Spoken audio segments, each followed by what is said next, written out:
श्लोक 9 पार्ट 2 गीता का सार दूसरा पाठ। संजय उवाच एवमुक्त्वा हृषीकेशं गुडाकेशः परन्तप न योत्स्य इति गोविंद मुक्त्वा तूष्णी बभूव।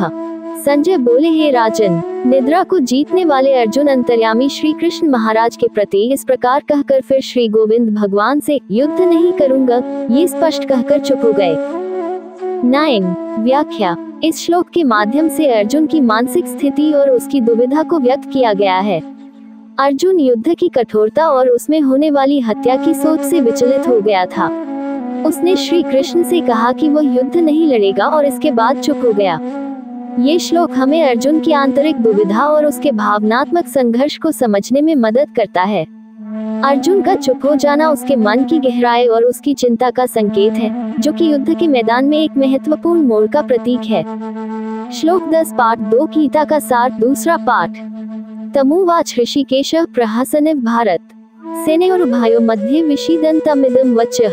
हे भरतवंशी धृतराष्ट्र, अंतर्यामी श्री कृष्ण महाराज दोनों सेनाओं के बीच में शोक करते हुए उस अर्जुन को हंसते हुए से यह वचन बोले। 10 व्याख्या। इस श्लोक में श्री कृष्ण भगवान अर्जुन को संबोधित कर रहे हैं। इस समय अर्जुन युद्धभूमि में तनावपूर्ण स्थिति में खड़ा है और उसे कर्तव्य पर अडिग रहने में कठिनाई महसूस हो रही है। भगवान श्री कृष्ण, जो ऋषिकेश यानी इंद्रियों के स्वामी हैं, उसे देखकर हंसते हुए बोले। उनका हंसना शाब्दिक अर्थ में नहीं बल्कि एक विशेष अर्थ में है। वे अर्जुन की दुविधा को देखकर मुस्कुराते हैं क्योंकि वे जानते हैं कि अर्जुन की स्थिति एक सामान्य मानव की असमर्थता से उत्पन्न हुई है, जिसे समझना और पार करना आवश्यक है।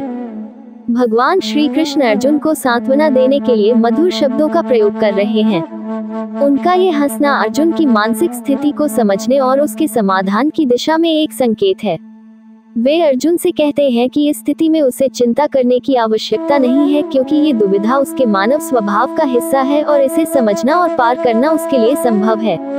इस प्रकार भगवान श्री कृष्ण अर्जुन को आश्वस्त करने का प्रयास कर रहे हैं ताकि वह अपने कर्तव्य की ओर वापस लौट सके और सही निर्णय ले सके।